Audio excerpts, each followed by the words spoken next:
Hola chicos, ¿cómo les va? Bueno, en esta clase de inmunología vamos a hablar un poquito acerca de lo que de lo que es la inmunidad en las mucosas. Este es un tema bastante corto. La idea es que se queden con determinados puntos, determinados conceptos puntuales que les voy a marcar al final de la clase a manera de repaso, luego de haberlos desarrollado. Bueno, en principio lo que tenemos que saber es que el sistema inmunitario de las mucosas, tanto de la vía aérea como del tubo digestivo, como del tracto genital, ¿sí?, están en contacto con antígenos y con microorganismos.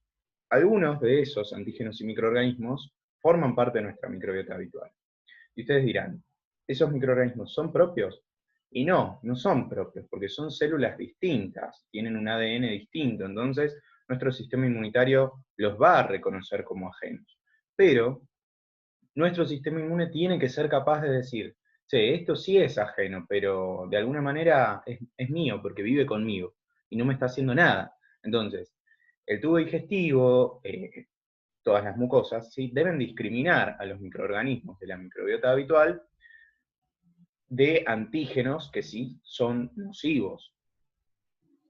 También debe discriminar a distintos antígenos que se encuentran en las proteínas dietarias, ¿sí?, y no ejercer una respuesta inmunitaria frente a ellos. No ejercer una respuesta inmunitaria ni a las bacterias de la microbiota habitual, ni a las proteínas que se encuentran en la dieta, por más que algunas sean muy inmunógenas. Entonces, esta capacidad del sistema inmune asociado a mucosas se conoce como tolerancia.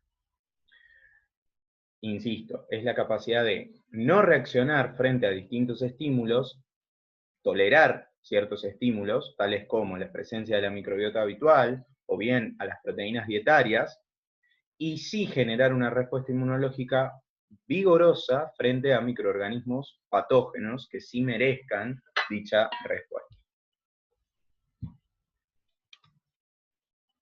Las barreras físicas, biológicas y químicas presentes en las mucosas, en principio, son tres, ¿sí? Vamos a hablar de la continuidad del epitelio, de la microbiota habitual y de un trípode de proteínas de la defensa. Bueno, como siempre, la continuidad del epitelio, así como en su momento hablábamos de la piel como primera línea de defensa, cuando hablamos de mucosas, hablamos de la continuidad del epitelio como primera línea de defensa, ¿sí? Si no hay una barrera física, no hay separación entre lo interno y lo externo, ¿sí?, entre lo interno y lo que está en la luz del tubo digestivo. Como ustedes ya saben, este epitelio está densamente poblado por microorganismos de la microbiota habitual. Y, como vieron en primer año, hay distintos medios de unión, justamente pegando, uniendo esas células del epitelio intestinal. Células occludens, células adherens, gap junctions y desmosomas. Acá tenemos, fíjense cómo las uniones gap van a ser uniones que van a favorecer el pasaje de pequeñas moléculas, formando justamente canales.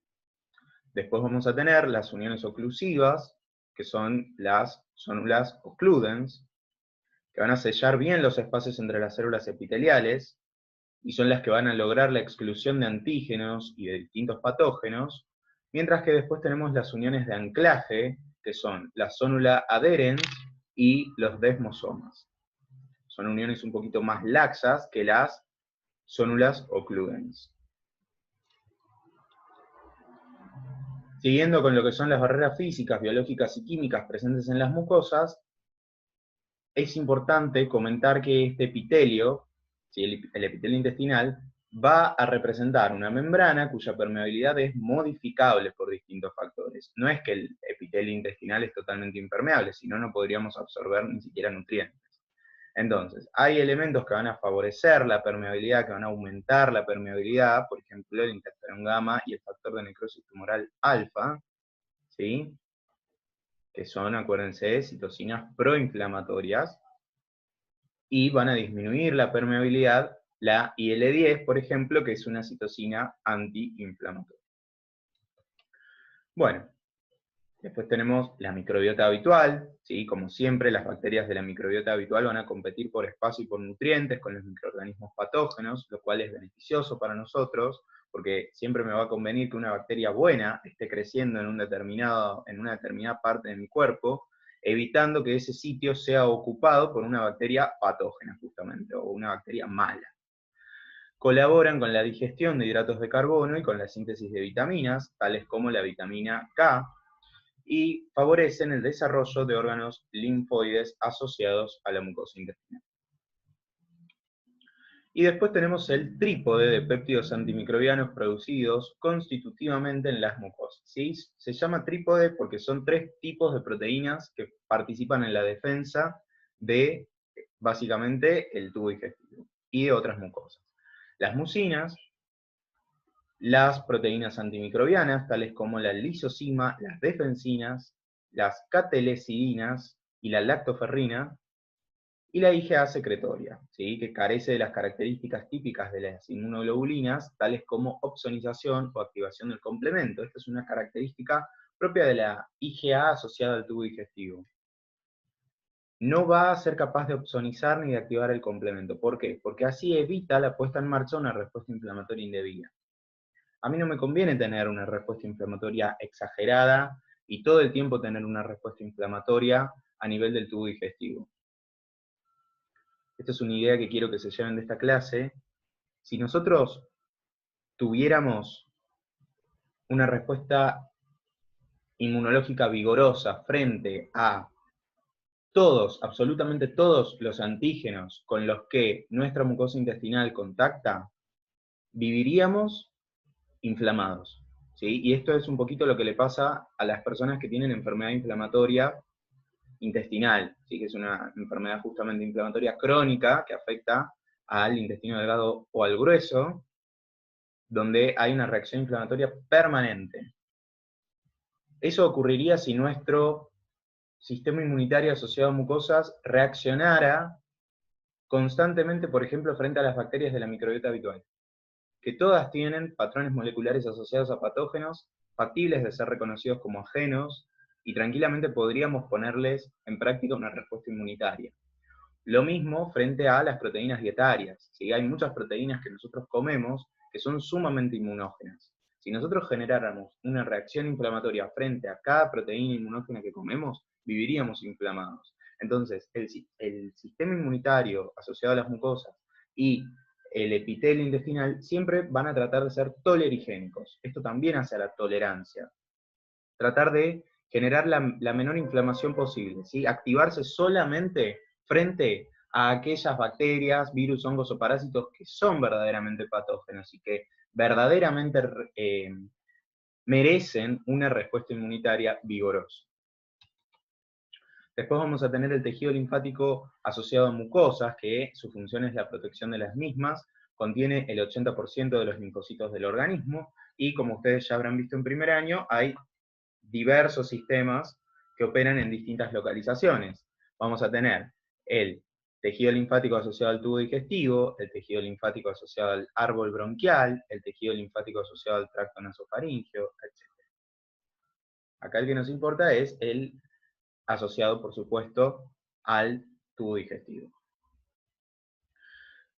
Este tejido linfático asociado al tubo digestivo se va a dividir en sitios inductores y en sitios efectores. ¿Sí? Los sitios inductores son aquellos en los cuales los linfocitos B y T vírgenes se activan y se transforman en células efectoras o en células de memoria. O sea, son los órganos linfáticos secundarios que ustedes estudiaron cuando estudiamos activación del linfocito B o activación del linfocito T. Eso es un sitio inductor. Y vamos a tener las placas de Peyer, los ganglios mesentéricos, los folículos linfoides, que están aislados, a veces intercalados en pleno epitelio del tubo digestivo. Y después vamos a tener los sitios efectores, que son aquellos en los cuales se encuentran los linfocitos TCD4, CD8, efectores, o sea, previamente activados, y también las células de la inmunidad innata. Y no es ni más ni menos que el tejido conectivo, la lámina propia, ¿sí?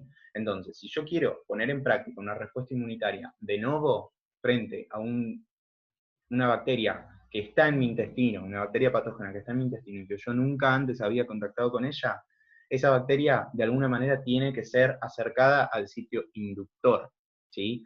Porque ahí los antígenos de esa bacteria van a inducir la activación de linfocitos B y linfocitos T vírgenes a nivel de placas de Peyer, ganglios mesentéricos, folículos linfoides, etc. ¿Sí? Entonces, esto es más de lo que ya les dije. Los antígenos alimentarios y los microorganismos de la microbiota habitual poseen patrones moleculares asociados a patógenos, factibles de ser reconocidos por los receptores de reconocimiento de patrones de las células del mal. Entonces, ¿qué características tiene la activación de las células de la respuesta inmune del mal, ¿sí? Que evita la activación ante estos antígenos inocuos? Bien, ¿por qué entonces el tubo digestivo se va a activar frente a determinados antígenos y no frente a otros? Bueno, la expresión de los receptores de reconocimiento de patrones en el enterocito es baja en condiciones basales y es estimulada por citocinas proinflamatorias, o sea que es bimodal, ¿sí? En condiciones normales, el enterocito tiene pocos receptores de reconocimiento de patrones. En cambio, en un ambiente proinflamatorio donde hay alta concentración plasmática de citocinas proinflamatorias, ¿sí? Aumenta muchísimo la concentración de receptores de reconocimiento de patrones, la expresión de receptores de reconocimiento de patrones en la superficie del enterocito. Ahora, ¿cómo se van a presentar estos receptores de reconocimiento de patrones en los enterocitos? Van a adoptar una expresión polarizada. Se van a expresar a nivel de la membrana vasolateral, ¿sí? No a nivel de la membrana apical que da a la luz, ¿sí? Sino que a los costados, ¿sí? Y en la membrana basal. Eso hace referencia, eso implica, ¿sí? Que los antígenos tienen que ser ofrecidos al enterocito a partir de la superficie vasolateral. O sea, un antígeno que le llega al enterocito a través de la luz no va a poder activar un enterocito. No va a poder contactar con los receptores de reconocimiento de patrones de un enterocito. Necesito que de alguna manera ese antígeno vaya hacia las paredes laterales, ¿sí? Las caras laterales del enterocito o la cara basal. ¿Cómo va a hacer esto? Bueno, esto es un pequeño gráfico que nos muestra un poquito la anatomía del GALT. Fíjense que tenemos el epitelio cilíndrico simple del intestino, ¿sí? Debajo del cual se va a encontrar la lámina propia, ¿sí? Donde vamos a encontrar a todo lo que son los sitios efectores del tejido linfático asociado a mucosas. Por otro lado, vamos a encontrar también por debajo de ese epitelio a los sitios inductores, tales como los folículos linfáticos aislados, ¿sí? Vamos a tener a los ganglios mesentéricos, ¿sí? Y las placas del Peyer.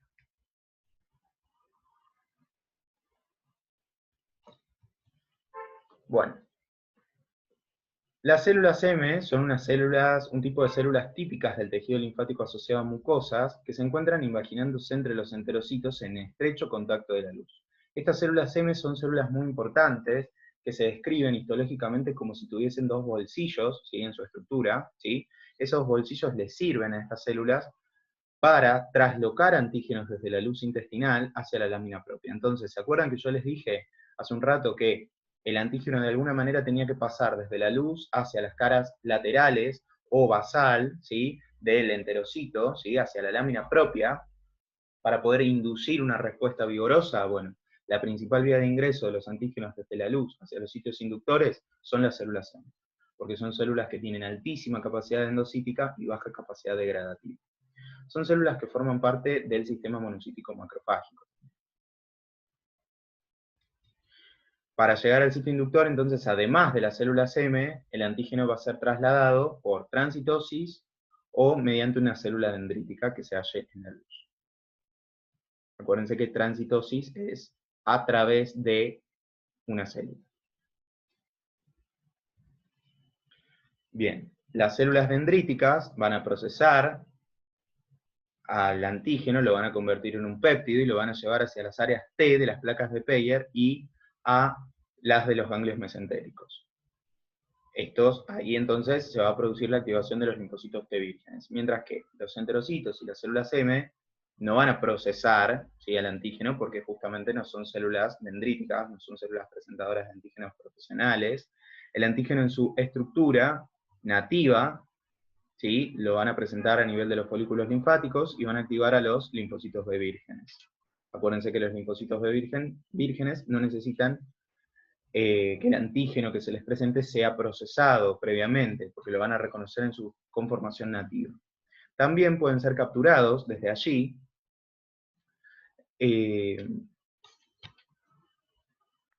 por células dendríticas de la lámina propia, procesados y presentados en las áreas T. O sea que ahí habría como si fuese una presentación cruzada. ¿Sí? Básicamente la célula dendrítica puede sacarle ese antígeno al enterocito de la célula M y procesarlo y presentárselo a un linfocito T virgen. O sea, recuerden, la célula M no va a poder activar a un linfocito T virgen, solo lo va a poder hacer a esto la dendrítica. Bueno, y acá tenemos un resumen, más o menos, de los puntos importantes de esta clase. Acuérdense que las mucosas son tolerigénicas. ¿Esto qué quiere decir? Quiere decir que van a responder frente a determinados estímulos y no a todos, ¿sí? Porque si la mucosa del tubo digestivo respondiera en forma vigorosa, con una respuesta inflamatoria, una respuesta vigorosa, inmunitaria vigorosa, frente a cualquier antígeno, frente a la microbiota habitual o frente a distintos antígenos dietarios, viviríamos con el intestino inflamado. Por el mismo motivo de que las mucosas no son tolerigénicas, o sea que no van a generar una respuesta inmunitaria potente frente a cualquier antígeno, ese es el mismo motivo que hace que no sea sencillo hacer vacunas que puedan ser administrables por vía oral. Si ustedes agarran el calendario de vacunación, las únicas dos que se administran por vía oral son la del rotavirus, la Rotarix y la Sabin, ¿sí? La antipoliomielítica. Esas son las únicas que se administran por vía oral. Entonces, eso nos habla de que es bastante complicado generar inmunidad a partir de un estímulo que yo estoy administrando por boca. Las líneas de defensa a nivel de las mucosas son la continuidad del epitelio, la microbiota habitual y el trípode proteico. El MALT se divide en sitios efectores y en sitios inductores. Los receptores de reconocimiento de patrones en los enterocitos tienen una distribución polarizada, no se encuentran a nivel de la membrana apical, sino a nivel de la membrana vasolateral, y las células M son la principal vía de acceso de antígenos de la luz intestinal hacia los sitios inductores del tejido linfático asociado a mucosas. Otros son la transitosis y las células dendríticas. Bueno chicos, espero que les haya servido esta clase y les mando un saludo a todos.